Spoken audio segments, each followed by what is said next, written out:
예수님의 지난주 가나안 여인의 치유 사건 다음에 이제 오늘은 예수님께서 보리떡 7개와 물고기 2마리로 4,000명이 넘는 사람을 먹이시는 사건입니다. 예전에 이 사건을 주로 칠병이어의 기적이라는 이름들로 저희들이 어릴 때는 그렇게 이제 주로 배웠었는데, 사실은 34절 말씀에 보면 거기 보리떡은 7개고요 물고기는 2마리가 아니라 2마리, 다른 식으로 표현하면 2-3마리가 있었다라고 말합니다. 그러므로 이 사건은 칠병이어의 기적이라는 표현보다는 칠병이사모의 기적이라는 표현이 훨씬 더 맞을 것 같습니다.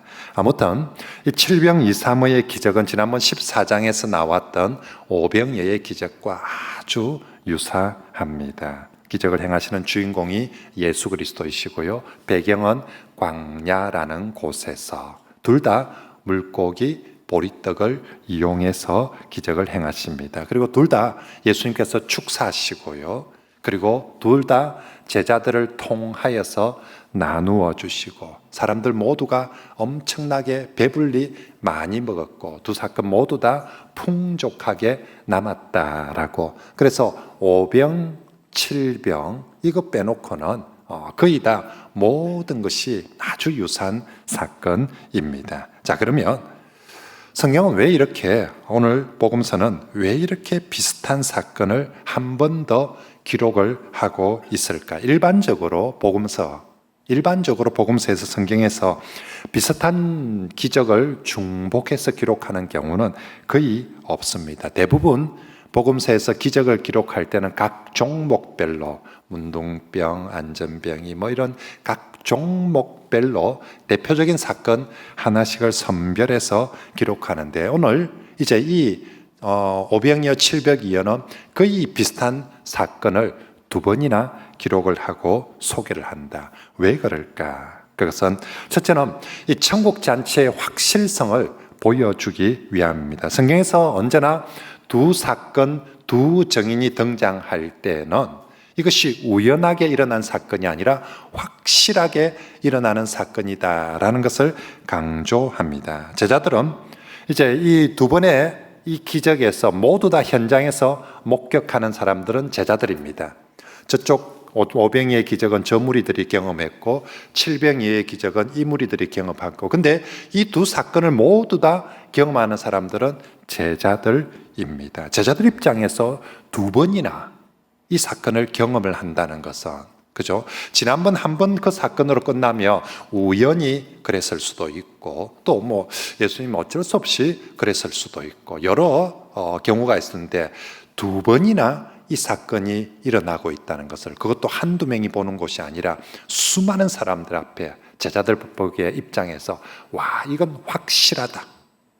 진짜 예수님은 정말 사람들에게 천국 잔치를 베풀어 주는 주님이 확실하다라는 그런 확신을 갖게 되었고요. 제자들 입장에서 후대의 사람들에게 예수 복음을, 예수님에 대한 얘기를 제자들은 전해주고 싶어 합니다. 자, 내가 예수님에 대해 전해주고 때 꼭 빠뜨리지 말고 반드시 전해주고 싶은 예수님의 모습들, 소식들이 있습니다. 그래서 각자 자신들이 제일 중요하다고 생각하는, 내가 예수님에 대한 기록을 남기고 예수님에 대해서 후대의 사람들한테 전해줄 때 이것만큼은 남겨줘야지. 그런데 제자들은 이 사건에 대해서는 2번이나 이것을 기록하면서 정말 후대의 사람들에게 전해줄 기쁜 소식, 예수님에 대한 정말 기쁜 소식은 예수님이 우리를 위해서 천국 잔치를 베풀어 주신다, 이 소식만큼은 후대의 사람들한테 꼭 전하자 싶어서 2번이나 이 사건을 기록해서 전하고 있습니다. 그러므로 저와 여러분들도 이 두 기적을 통해서 우리가 믿는 주 예수님이 우리에게 반드시 무엇을요? 천국 잔치를, 이걸 2번이나 보여주고 기록하는 것은 오늘 우리에게도 반드시 천국 잔치를 베풀어 주심을 꼭 믿으시고 확신하시길 바랍니다. 특별히 2번의 천국잔치 모두는 사람들 모두가 어떤 상태였냐면 아주 굶주린 상태였습니다. 사람들이 넉넉하고 굳이 뭐 예수님 아니어도 굳이 이가 아니어도 나 먹을 거 얼마든지 있는 상황이 아니라 두 상황 모두 사람들이 참 굶주린 상황이었습니다. 그런데 스스로 도저히 해결할 수 없는 불가능한 상황이었습니다. 우리의 상태는 모두가 굶주려 있는 상태인데 스스로나 다른 외부적 어떤 도움으로도 도저히 불가능한 그 두 가지 상태 모두에서 예수님은 은혜의 잔치를, 긍휼의 잔치를 베풀어 주셨기에 이제 오늘 우리에게도 마찬가지입니다. 우리도 코로나로 인해서 심히 줄여 있고 심히 고나고 힘든 상황 가운데, 그리고 스스로 이 문제를, 심지어는 뭐 개인뿐만 아니라 국가가 정말 스스로 이 문제를 도저히 풀 수 없는 불가능한 상황 가운데 있다 할지라도 우리 주 예수님께서 두 번이나 천국 잔치를 그 불가능한 상황 속에서 굶주린 사람들에게 베풀어 주심을 꼭 기억하면서 오늘 이 코로나 시대에 남들은 안 된다, 어렵다, 힘든다는 이 시대에도 주 예수님이 바로 굶주려 있는 힘든 저희들에게 반드시 천국 잔치에 은혜를 베풀어 주실 것을 믿으시고, 우리 그렇게 믿기에 우리 엉뚱한 데 가서 매달리지 말고 주 예수님 더욱더 사모하고 그분을 의지하는 성도들이 다 되시길 바랍니다. 그래서 정말 이 코로나 시대에도 난 예수님이 있어서 좋습니다. 난 예수님이 있어서 천국의 은혜가 내게 있습니다. 그렇게 고백할 수 있는 저와 여러분들이 되시길 바랍니다. 자, 한편 이 700-2-3의 기적을 또 한 번 더 이렇게 두 번이나 기록을 하는 것은, 이것이 또 전해져야 되는 이유는 이 사건이 이방 땅에서의 천국 잔치이기 때문입니다. 지난번 500예의 기적은 유대인 땅에서 유대인들을 위한 천국 잔치였다며, 이번 700-2-3의 기적은 이방 땅에서 이방인들을 위한 천국 잔치입니다. 다른 건 다 똑같은데 장소가 달라요. 사람이 다릅니다. 그렇죠? 사람이 달라요. 저 때는 유대인들이었는데 이번에는 주 대상이 이방인들입니다. 지난번에 말씀드린 것처럼 마태복음 14장에서부터는 계속 예수님의 사역이 확장되어짐을 보여줍니다. 그래서 14장 1절 시작할 때 예수의 소문이 저 왕궁의 헤롯 왕에게까지 들렸다라고. 이제 예수님은 더 이상 시골에서 활동하는 무명 가수가 아니라는 것입니다. 이제는 예수 이름만 대며 왕궁에서도 알 수 있는 그 정도로 예수 이름이 확장되어지고, 그래서 지난번에 서울에 있는 바리새인들이 그 시골에까지 찾아온 거예요. 웬만큼 유명하지 않고 웬만큼 이름이 알려지지 않으며 서울에서 그 시골까지 와서 검증하러 찾아오지 않거든요. 그런데 서울 바리새인들이 거기까지 찾아왔다. 그리고 지난주에는 예수님이 드디어 이동 동선이 외국으로까지 두로와 시돈의 지경까지 넓은 지역으로 예수님의 사역이 이방인에게까지 확장되고 있음을 보여줍니다. 오늘 본문의 사건도 역시 이방인의 땅에서 일어나는 사건입니다. 오늘 본문과 똑같은 이야기를 기록하는 마가복음에는 예수님께서 두로와 시돈을 나와서 데가볼리라는 지역으로 이동하셨다라고 마가복음에는 나와 있습니다. 7장 31절에 보면 예수께서 다시 두로 지방에서 나와 시돈을 지나고 거기서 이제 가나안 여자를 만난 거죠. 그리고 그 길을 지나서 데가볼리 지방을 통과하여 갈릴리 호수에 이르렀다라고 마가복음에는 이 배경을 말씀하고 있습니다. 지도를 한번 볼까요? 저기 이제 예수님 갈릴리 호수 요 위쪽이 갈릴리 호수에서 주로 예수님은 그 전에 요 근처에 계셨는데 이제 멀리 두로 시돈이 있는 곳으로 갑니다. 그리고 데가볼리 지방은 이쪽 한참 밑으로, 이 동선이 어마어마한 동선을 예수님께서 이동을 하시고 데가볼리를 거쳐서 다시 지금은 갈릴리 북동쪽에 있는 어느 광야 지점에 있습니다. 지금 이 거치는 모든 지역이 다 이방인들이 거주하고 있는, 그 당시에 주로 이방인들이 거주하고 있는 그런 지역입니다. 참고로 저기 데가볼리라는 지역, 데가는 10이라는 뜻입니다. 그리고 볼리는 폴리스, 우리가 그 그리스의 도시 국가들을 폴리스라고 그렇게 하듯이 이 볼리는 폴리스라는 도시라는 뜻입니다. 그래서 성경에 여러분 있다면 사도행전에 보면 네아폴리도 나오고 앞비볼리, 데가볼리, 뒤에 볼리 강아지 이름이 아니고 도시 이름이다. 그래서 특히 저기 네아폴리는 우리로 치면 영어로 치면 뉴를 네오라고 썼기 때문에 그래서 네아폴리는 신도시입니다. 그 당시에 새로 만들어진 신도시 네아폴리, 앞비볼리 그리고 데가볼리. 그래서 지금 영어에서도 메트로폴리스, 테크노폴리스 막 이런 폴리스가 들어가는 것들 다 도시를 의미하는 단어입니다. 그래서 데가볼리는 한 도시가 아니라 10개의 도시, 특히 이방인들이 몰려 사고 있는 10개의 도시를 데가볼리 지역이다. 결국 예수님께서 10개의 이방 도시들을 쭉 지나오십니다.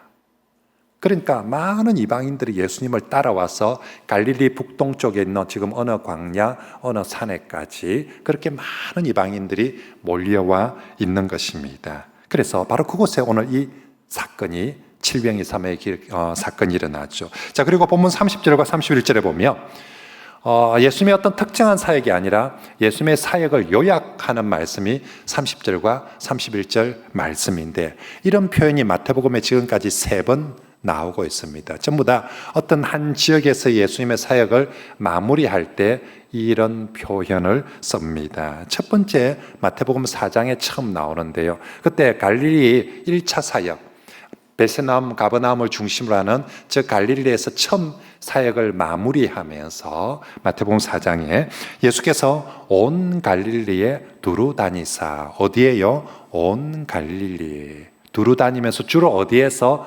회당에서 뭐 하셨다? 가르치시고 천국 복음을 전파하시고 백성 중에 모든 병과 약한 것을 고치시고 그래서 예수님의 3대 사역의 방향을 가르치고 전파하시고 고치셨다 이렇게 표현하는 게 저런 말. 그래서 처음에 첫 번째는 1차 사역은 온 갈릴리 주변 저 갈릴리 호수 가까이 있는 그 주변에서 주로 가르치고 전파하고 고치셨다. 자, 두 번째 사역 정리를 마태복음 9장 35절에서 이번에는 갈릴리뿐만 아니라 주변의 많은 도시들의 사역을 마무리합니다. 그러면서 예수께서 모든 도시와 마을에 두루 다니사 어디요? 갈릴리 주변뿐만 아니라 다른 모든 도시와 마을에 두루 다니시면서 주로 어디에서? 그들의 회당에서 무엇을 또 가르치고 천국 복음을 전파하고 모든 병과 모든 약한 것을 고치시니라. 그래서 4장을 마무리하면서 예수께서 갈릴리 호수 그 근처에 있는 쪽에서 1차 사역을 마무리하면서 가르치고 전파하고 수많은 사람들을 고쳤다. 그리고 9장 마태복음 8장과 9장에 예수님의 10가지 기적이 나오거든요. 그 기적들을 주로 어디서 행하셨냐면 수많은 도시들을 다니면서 그 기적들을 행하시고 그 길을 또 마무리하면서 또 가르치고 전파하시고 고치셨다. 자, 이제 그리고 오늘 세 번째로 이방 땅에서의 사역을 마무리하면서 오늘 15절, 30절, 31절 말씀 같이 한번 읽어볼까요? 시작. 큰 무리가 다리 저는 사람과 장애인과 예수의 발 앞에 앉힘에 고쳐주시니 말 못하는 사람이 말하고 장애인이 온전하게 되고 다리 저는 사람이 걸으며 맹인이 보는 것을 무리가 보고 놀랍게 여겨 이스라엘 하나님께 영광을 돌리니라. 아멘. 그렇습니다. 이제 이방 땅에서도 예수님께서 똑같이 저 유대 땅에서 갈릴리 땅에서 했던 것처럼 그렇게 수많은 사람들을 고치고 또 전해 주셨다. 하나님 나라 사역을 하셨다. 특별히 31절 끝에 이 이방 땅에서의 사역을 통하여서 이방인들이 처음으로 이스라엘의 하나님께, 그죠? 그냥 저게 만약에 유대 땅에서 했던 일 같았으며 저게 이스라엘의 하나님께 영광을 돌렸다 이렇게 하지 않고 그냥 하나님께 영광을 돌렸다라고 표현했겠죠. 그런데 저게 이방 땅에서의 사역이기 때문에 수많은 무리들, 어떤 무리들? 이방인 무리들이 누구에게? 이스라엘의 하나님께 영광을 돌렸다라고 그렇게 말씀합니다. 결국 예수님은 유대 땅 갈릴리 주변에서도 열심히 하나님 나라 사역을 하셨습니다. 많은 사람들을 고치고 가르치고 전해주셨습니다. 그런데 이방 땅에 가서는 아이고 여기는 이방인 지역이니까 대충 하지 뭐, 여기는 빼지 뭐, 그런 것이 아니라 이방 땅에 가서도 똑같이 열심히 하나님 나라의 사역을 하셨습니다. 그 사역 중에서 가장 중요하고 대표적인 두 사건이, 하나는 지난주에 보았던 가나안 여인의 사건이고 또 하나가 오늘 본문의 칠병이사무의 사건이기에 이 두 사건을 마태복음 15장에 기록해 놓고 있는 것입니다.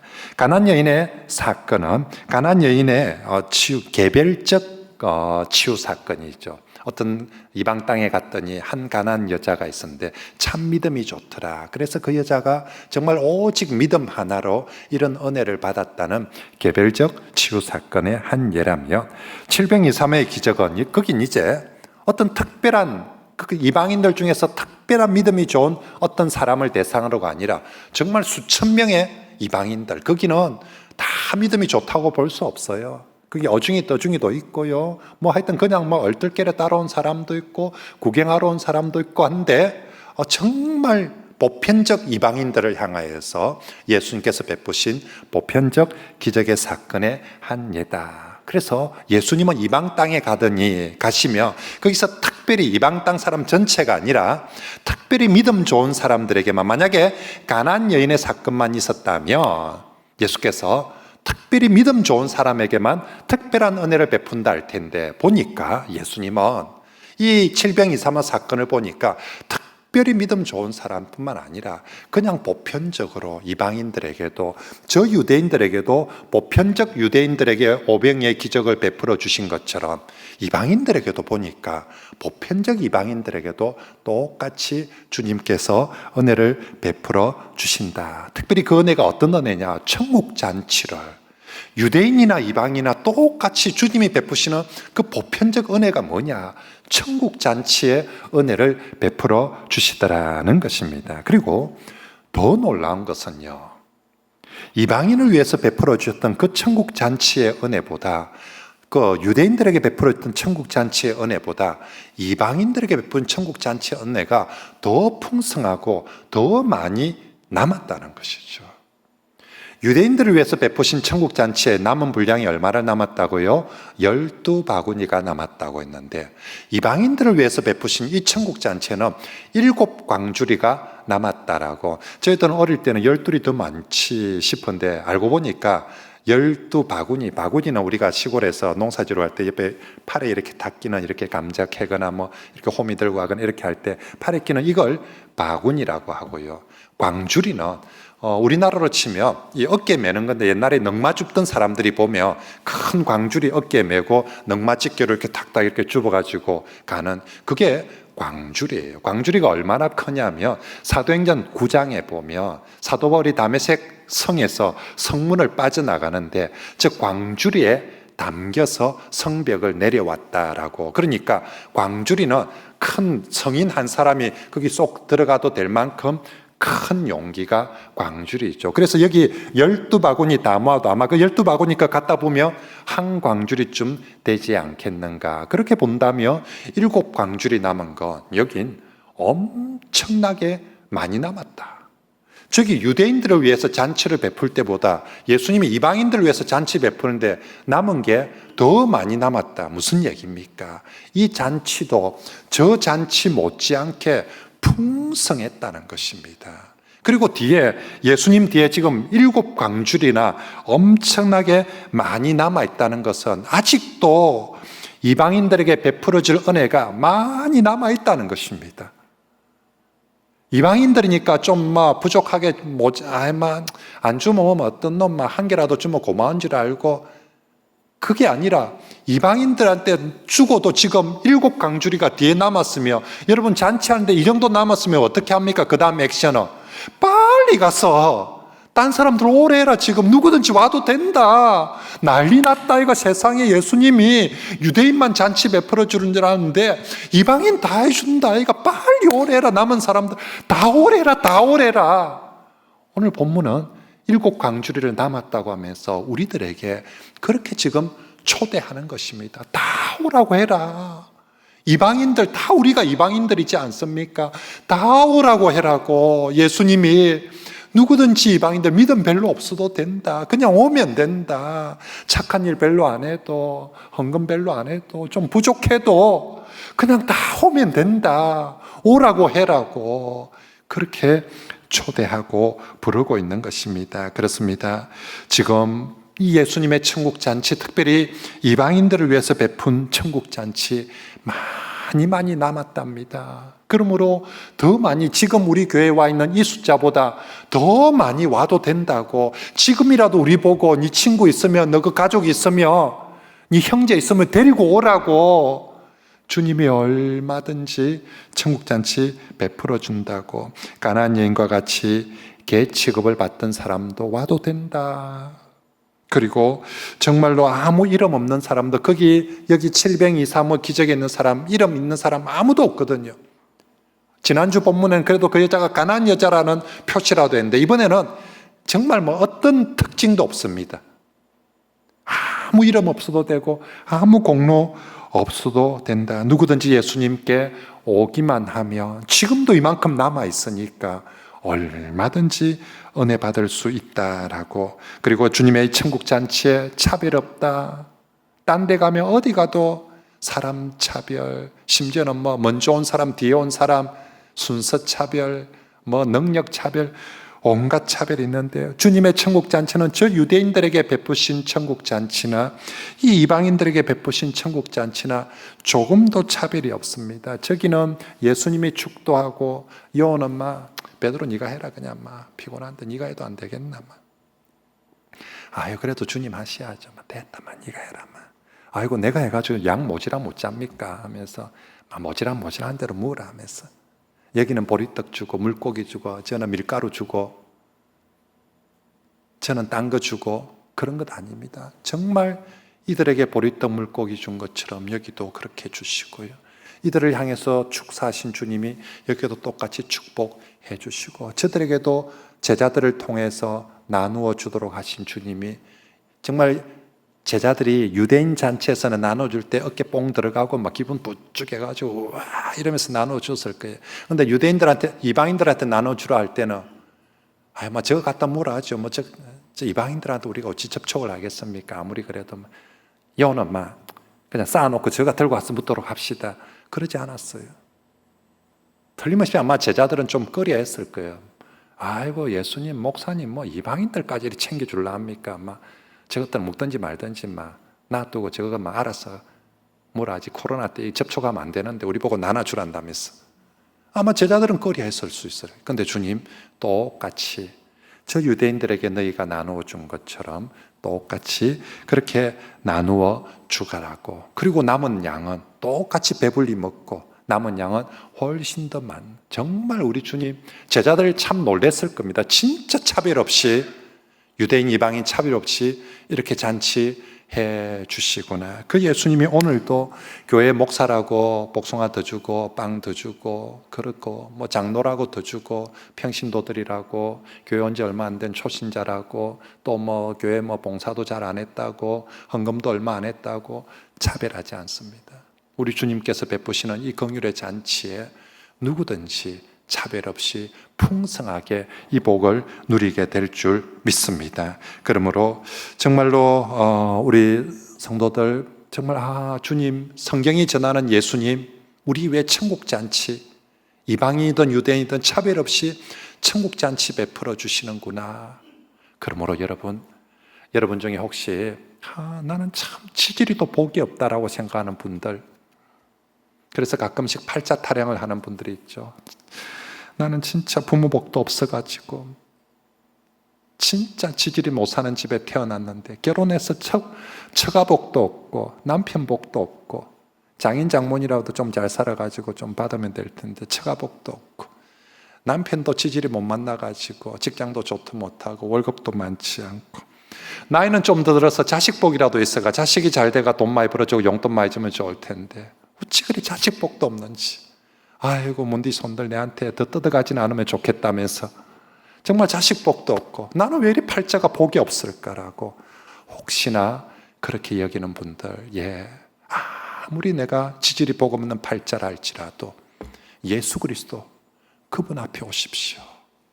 정말 만복의 근원 되신 예수님, 그리고 정말 차별 없이 풍성하게 내게 복과 은혜를 베풀어 주시는 예수 그리스도, 그분께 나오면 아무리 이 땅에서 지질이 복없는 사람이라 할지라도 우리 예수님께는 얼마든지, 여러분들이 지난주에 보았던 그 가나안 여인처럼 특별히 믿음이 더 좋지 못한다 할지라도, 그냥 여기 무리들 속에 끼어있는 그냥 한 사람이라 할지라도 주 예수 그리스도께 오기만 하며 얼마든지 세상이 주는 복이 아니라 주님이 보시는 바로 그 복을, 그 천국 잔치를 누릴 줄 믿습니다. 그래서 여러분, 괜히 엉뚱한데 복도 주도 안 하는데 부러워가지고 그 가서 줄 서가 기웃거리지 말고요. 또 몇 번 기웃거리 봤는데 안 되는 거 봤지 않습니까? 남들은 다 합격하는 데 가서 줄 섰는데 나는 시험에 떨어지고, 남들은 다 취업하는 것 같은데 난 취업도 안 되고, 남들은 다 주식하면 돈 버는 것 같은데, 남들은 다 부동산 투자하며 돈 버는 것 같은데 나는 지질이 복도 없었어. 맨날. 근데도 불구하고 또 그런 데 가서 기웃 그렇게 여러분 하지 마시고요. 예수님이 그런 성도들 보며 내한테 온나 참 안 됐지 않습니까? 우리가 그런 걸 부러워가지고 내 어디 가면 뭐 복 없을까 좀 없을까 싶어 기웃거리고 있으면 주님이 유대인들을 향해서도 두 판 벌러 부르시고 이방인들을 향해서도 두 팔 벌렸어. 정말 7광줄이 남은 거 안 보이냐고. 이 뒤에 7광줄이 남은 거 안 보이냐고. 정말 내가 차별 없이 주는 거 못 봤냐고. 다 오라고 그렇게 부르시니까 우리 성도들이 코로나 때 제발 엉뚱한 데 가서 기웃하지 말고 정말로 만복의 근원 되신 우리 예수님께 진심으로 찾고 구하는 그런 성도들이 되시길 바랍니다. 우리 주님 앞에 오면 왜 다 받을 수 있습니까? 우리 주님께는 왜 차별 없이 풍성하게 다 정말 주인공이 될 수 있고 다 복을, 은혜를 누릴 수 있습니까? 그것은 주님의 잔치는 언제나 긍휼의 잔치이기 때문입니다. 지난번 유대인들에게 오병이어 잔치 베풀어 줄 때도 왜 했습니까? 거기 특별히 믿음이 더 좋은 사람들이 있었습니까? 거기 특별히 더 헌신된 사람들이 있었습니까? 아니었습니다. 그냥 예수님이 그 무리들 불쌍히 여기셔서 그렇게 잔치 베풀어 주셨습니다. 오늘 이제 이 칠병이사모 기적에도 이 이방인들에게는 왜 이런 잔치를 베풀어 주십니까? 그 이방인들 중에서 저 가나안 여인처럼 믿음이 특출한 여인이 있었습니까? 아니면 정말로 뭐 대단한 집안의 사람들이 있었습니까? 아닙니다. 그들이 뭘 했는지 어떤 사람인지도 몰라요. 그냥 예수님께서 불쌍히 여기셔서 저 유대인들을 불쌍히 여겼던 것처럼 이번에는 이 이방인들을 똑같이 또 불쌍히 여기셔서 이 천국 잔치를 베푸셨습니다. 32절 말씀을 읽어볼까요? 시작. 예수께서 제자들을 불러 이르시되 내가 무리를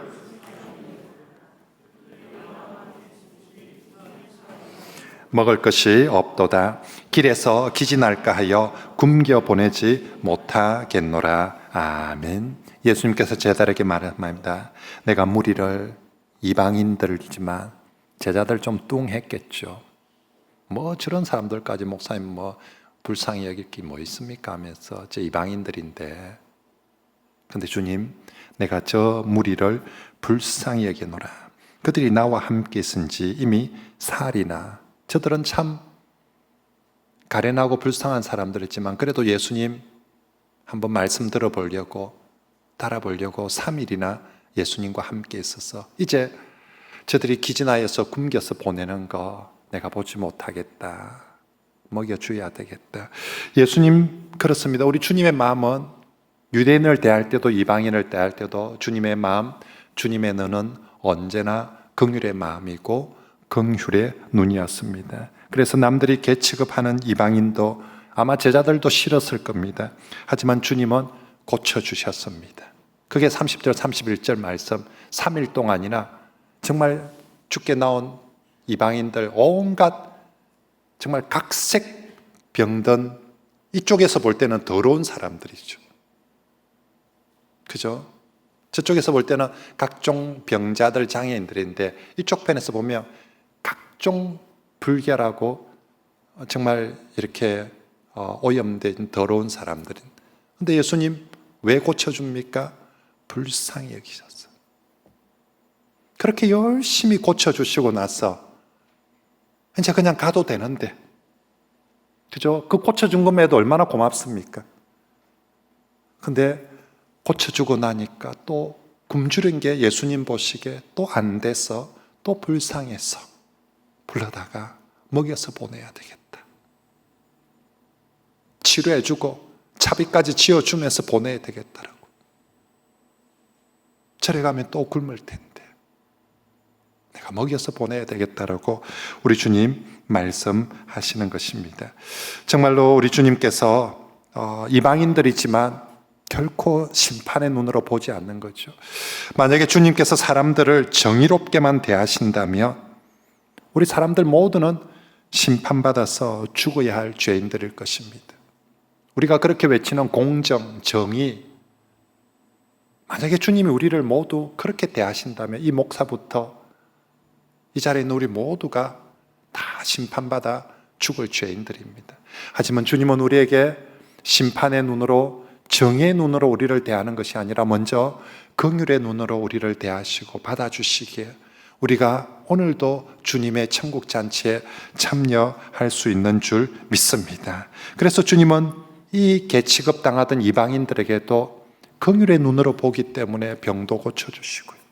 그리고 이 칠뱅이 사모의 기적도 베풀어 주십니다. 주실 때, 이왕 긍휼을 베풀어 주실 때 차별이 없는 거예요.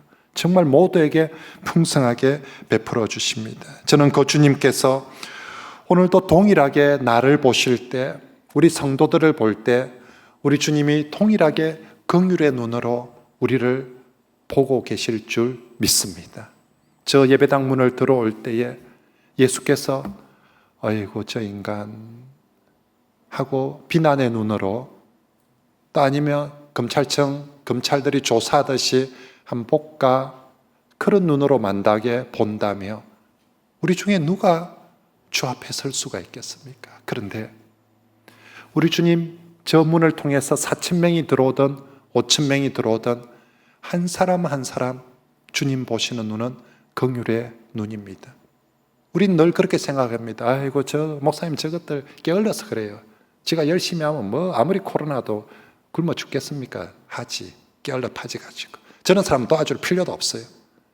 그렇게 따지고 본다면 거기 4,000명 중에, 거기 5,000명 중에 주님의 긍휼을 받을 사람이, 은혜를 받을 사람이 몇 명이 있었을까요? 근데 주님, 사람들은 그렇게 따질지 모르지만 주님은 주 앞에 오는 그 4,000명 한 사람 한 사람 긍휼의 눈으로 보시기에 그들 모두에게 이 잔치를 베풀어 주셨습니다. 오늘 우리 교회를 찾는, 예수 그리스도를 찾는 모든 성도들을 우리 주님께서 언제나 그런 긍휼의 눈으로, 긍휼의 마음으로 봐주실 줄 믿습니다. 그래서 우린 믿음으로, 우린 기대합시다.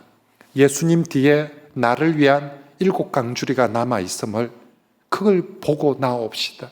근데 거기 오는데 예수님이 예리한 눈으로 니는 된다, 니는 안 된다 이러면 우리 다 탈락할 텐데, 이렇게 많은 광주리를 준비해 놓으신 주님께서 한 사람 한 사람 니는 이래서 된다고, 니는 저래서 된다고, 니는 저래서 불쌍히 여길 자격이 있고, 니는 저래서 된다라고 한 사람 한 사람 그렇게 긍휼히 여겨 주심을 꼭 믿으시고, 정말 이 어려운 코로나 시대에 우린 어딘가에 도움이 필요하고, 우린 어딘가에 의지하고 싶고, 우린 어딘가를 찾고 싶은데 예수 그리스도, 그 긍휼을 베푸시는 예수 그리스도를 이 어려울 때 진심으로 찾고 구하는 그런 성도들이 꼭 되시길 바랍니다.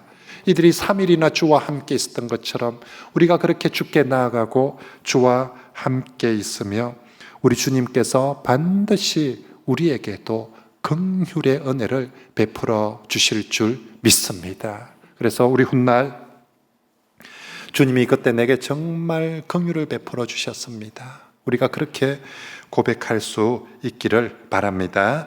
그리고 여러분, 우리가 정말로 주님께 그 긍휼을 받았다면, 우리가 주님을 긍휼의 주님으로 믿고 내가 그런 주님의 긍휼을 받은 성도들이라며, 이제 우리도 다른 타인을 대할 때에 정말 긍휼의 눈으로, 긍휼의 마음으로 타인을 대하고 섬기는 그런 성도들이 되시길 바랍니다. 정말 우리가 주님께 용서받고 긍휼을 받았는데, 우리가 정말 1만 달란트 용서받는 그 긍휼을 받았는데, 난 내 곁에 있는 100데나리온의 사람들에게 정말 깍쟁이같이 마지막 한 푼이라도 정말 받아내야 되겠다는 그런 마음으로 그렇게 사람들을 대한다며, 우린 정말 배은망덕한 그런 사람이 되고 말 것입니다. 그건 성도답지 못한 것입니다. 우리가 여러분 예수님을 믿는 사람들입니다. 우리 마음속에 우리가 비록 변질되고 타락했지만 그래도 우리의 양심이 있다면 우리 마음속에 예수님 닮고 싶은 마음이 있지 않습니까? 거룩한 소원이라고 할 수 있겠죠. 그래도 우리가 예수 믿는 그리스도인들인데, 우리 마음속에 거룩한 소원은 남들보다 더 많이 가지고 남들보다 더 많이 누리는 것이 나의 소원이 아니라, 그래도 우리들 모두 예수님 닮고 싶은 그런 거룩한 소원이 일말이라도 남아있지 않습니까? 예수님을 닮는다는 게 뭡니까? 예수님의 마음을 닮아야죠. 그 마음은 긍휼의 마음입니다. 사람을 대할 때 언제나 불쌍히 여기고 긍휼히 여기는 그런 마음입니다. 저와 여러분들이 정말로 예수님 닮은 마음을 가집시다. 특별히 주님처럼 지금 주님의 참 반대편에 서 있는, 주님과 동떨어져 상관없는 이방인들, 안 해도 돼요. 안 한다고 해서 아무도 손가락질할 사람이 없습니다. 이미 또 많이 해주었습니다. 그 말 고쳐줬으면 됐지 뭐. 근데 주님은 정말 주님과 가장 멀리 떨어져 있는, 어쩌면 반대에 있는 그 이방인들에게까지 긍휼의 눈을 베풀어 주신 것처럼, 우리도 내가 좋아하는 사람들에게만 긍휼을 베푸는 것이 아니라 주님처럼 정말 때론 내게 좀 힘든 사람들에게도, 때론 나와 정말 동떨어져 있는 사람들에게도, 그런 사람들에게도 우리가 주님 닮아서 주님처럼 그렇게 긍휼을 베풀 수 있는 그런 성도들이 다 되면 좋겠습니다. 저는 지난 주간에 우리 탈북자들 좀 긍휼을 베풀어 주면 좋겠다 싶어서, 우리 탈북민 사역을 하는 우리 교회 쏟는 김성훈 목사님이 이 탈북민들 공동체를 이루기 위해서 거창에 들어가서 이렇게 공동체 생활을 하면서 같이 하는데, 먹고 살아야 되니까 거기서 복숭아 농사를 지역 주민들하고 함께 지어서, 근데 지었는데 이렇게 판로가 마땅치 않다고 그렇게 해서, 저도 우리 성도들이 어려운데, 우리도 교회도 어려운데 외면해도 되는데, 근데 말씀을 준비하고 또 주님의 모습은 그럴 수 없지 않습니까? 그래서 우리라도 좀 도와주고 힘이 닿는 데까지 도와주면 좋겠다 싶어서, 그래서 복숭아를 우리한테 보내라고 했습니다. 그래서 100박스 보내왔는데, 제가 1부 예배 때, 2부 예배 때 너무 은혜롭게 얘기를 했는지 2부 예배 때 다 팔려버렸답니다. 그래서 여러분들에게는 저는 어젯밤에 우리 구제부 모여가지고 100박스 혹시 안 팔리면 어찌할 거나 대책 세우고 있었는데, 3부 예배 오신 분들은 다음 찬스를 바라시고, 아무튼 탈북민들도 어쩌면 뭐 우리가 모른 척 해도 되는 사람들이지만, 우리와 참 멀리 있는 사람들이지만, 그래도 우리 주님께서 참 반대편에 있는 먼 사람들에게도 긍휼을 베푼 것처럼 우리도 그렇게 이 땅을 살면서 늘 긍휼의 사람으로 그렇게 살아갈 수 있기를 바랍니다. 이제 말씀을 정리하겠습니다. 우리 예수님 참 너무 고마워요. 그 이방 유대 땅에서 천국 잔치를 베풀은 주님이 이방 땅에 가서는 그냥 지나쳐버려도 되는데, 거기서도 똑같이 이방인들을 위해서도 천국 잔치를 베풀어 주셨습니다. 이제 그 예수님 7 강주리가 남았다고, 오늘 우리 시대 우리들을 위해서도 똑같이, 우리도 주 앞에서 사실 이방인과 같은 사람들인데 우리들을 위해서도 여전히 천국 잔치를 예비하신 줄 믿습니다. 힘들 때, 또 정말 공고할 때, 또 낙심이 될 때, 그리고 아무도 찾아갈 사람이 없을 때, 어제 그때 제한테 찾아온 우리 그 탈북 사회 가는 목사님도 그렇죠. 이 땅에 어디 마땅히 이렇게 두드릴 데가 없을 때, 그때 여러분 오늘 예수 그리스도 말씀을 꼭 기억하시고 긍휼의 예수님께 꼭 찾아오시길 바랍니다. 우리 주님께서 반드시 자기를 찾는 사람에게 긍휼을 베풀어 주실 줄 믿습니다. 그리고 우리가 주님께 긍휼을 받았으니까 우리 살면서 우리도 주님처럼 긍휼을 베풉시다. 여러분, 예수님께서 이 두 기적을 할 때 두 번 다 제자들에게 물어봅니다. 어쩌면 좋겠냐고. 그리고 두 번 다 있죠. 제자들에게 똑같이 말합니다. 내가 긍휼을 여기노라. 내가 불쌍히 여기노라. 두 번 다 물었을 때 제자들은 이 상황에서 무슨 목사님 되겠습니까? 안 됩니다. 제자들의 마음이나 대답은 그렇고 두 번 다 굳이 안 해도 되는 짓을, 근데 두 번 다 예수님이 제자들에게 내가 불쌍히 여긴다는 말을 해줍니다. 그리고 이 기적을 베풉니다. 왜 예수님 제자들한테 말 안 하고 그냥 예수님 알아서 혼자서 다 하면 됩니다. 근데 왜 제자들에게 얘기했을까요? 왜 제자들에게 두 번 다 내가 불쌍히 여기노라라고 그렇게 말했을까요? 이제 제자들 보고 너희도 다음에 이런 상황 되면 꼭 이렇게 하라고. 왜 해야 되느냐 하면 불쌍히 여겨서 하라고. 불쌍히, 사람을 긍휼히 여겨서 꼭 하라고 제자들에게 그렇게 말씀해 주신 거죠. 그러므로 우리도 이제 예수님 믿는 성도들이니까 우리 가까이 있는 가족부터 불쌍히 여깁시다. 아내들은 남편을 좀 긍휼히 여겨 주십시오. 이 시대의 남편들을 긍휼히 여겨 주시고요. 남편들도 아내를 또 정말 나 만나서 참 고생이 많구나 라고 긍휼히 여겨 주십시오.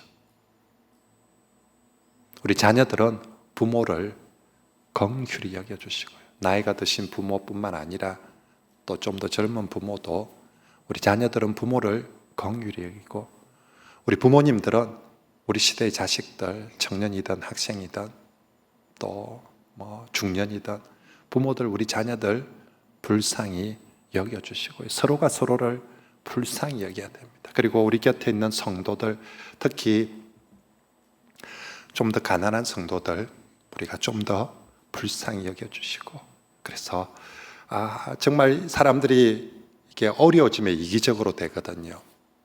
근데 이 코로나 시대에도 사람들 보기에도 우리들 스스로에도 모두민족교회 가면 은혜가 있다더라, 모두민족교회 가면 긍휼이 있다더라, 그 한번 가봐라고. 진짜 힘들면 교회 한번 가보라고.